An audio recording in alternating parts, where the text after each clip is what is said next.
తాకట్లో ఉన్న మీ బంగారాన్ని విడిపించి ఆ రోజు ఆన్లైన్ రేటుకి కొంటాం. Sharma gold company. పహల్గామ్ ఉగ్రదాడికి ఆపరేషన్ సింధూర్ తో ప్రతీకారం తీర్చుకుంది భారత్.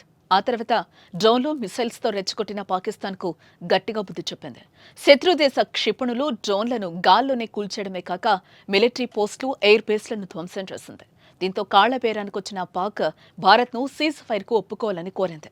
ఆ తర్వాత తామై గెలిచామంటూ బీరాలిపోయింది.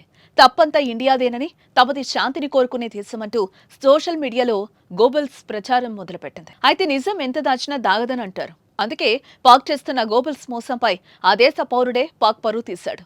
పాక్ చేసిన పనిని సోషల్ మీడియాలో ఎండగడుతూ భారత్ కు ఫుల్ సపోర్ట్ ఇచ్చాడు.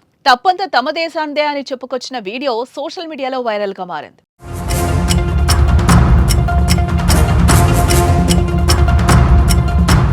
ఇందుకు వీడియోలో ఆ వ్యక్తి ఏం చెప్పాడో తెలుసుకుందాం. పహల్గామ్ లో 26 మంది అమాయక పర్యాటకులను పొట్టన పెట్టుకున్న ఉగ్రవాదులపై దాడి చేసేందుకు భారత్ కు పూర్తి హక్కుందని అభయ్ అనే ఓ పాక్ పౌరుడు చెప్పాడు.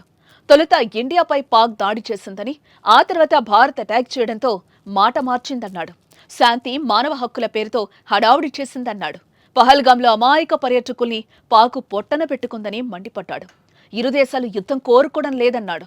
అయితే ఉగ్రవాదాన్ని పెంచి పోషించి తప్పించుకోవాలనుకోవడం కరెక్ట్ కాదన్నాడు. భారత్ ఎప్పుడు యుద్ధం మొదలు పెట్టదని, అవతలి వాళ్లు అది కోరుకుంటే మాత్రం మర్చిపోలేని రీతిలో జవాబిస్తుందన్నాడు.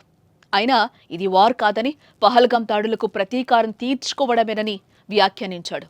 ఇది చూసిన నెటిజన్స్ సొంత పౌరుడే పాక్ పరువు తీశాడని కామెంట్స్ చేస్తున్నారు. వైభవ్కు ఉన్న పరిపక్వత పాక్ సైన్యంకి కానీ నేతలకు కానీ లేదని మండిపడుతున్నారు. I am Pakistani and I will say it straight. India had every right to hit back. First, you attack their people and when they respond, suddenly it's all about peace, human rights. But where was that same energy when 26 innocent lives were lost? Now when India hits back, Pakistan suddenly starts playing the victim card. And yes, no one prefers war, neither India nor Pakistan. But when you start breeding terrorism, don't act surprised when it comes back your way. And it's easy to preach peace when it's not your people getting killed. And finally, let's not forget that India never started this. They just responded. And to me, that is not an act of war. That is just justice. Hare Krishna.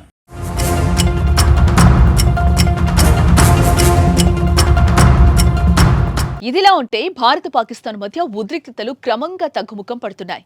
ఇదే తరుణంలో పాక్ చేసిన Goebbels ప్రచారాన్ని ఆ దేశ పౌరులే తిప్పికొడుతున్నారు.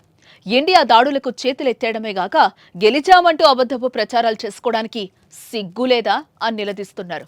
భారత్ ఆధారాలతో సహా operation Sindoor గురించి వివరిస్తుంటే తామే నెగ్గాం, కావాలంటే సోషల్ మీడియా వీడియోలు చూసుకోమంటూ ప్రపంచం ముందు దేశం పరువు ఎందుకు తీస్తున్నారంటూ పాక్ ఆర్మీ ప్రధానిపై విరుచుకుపడుతున్నారు.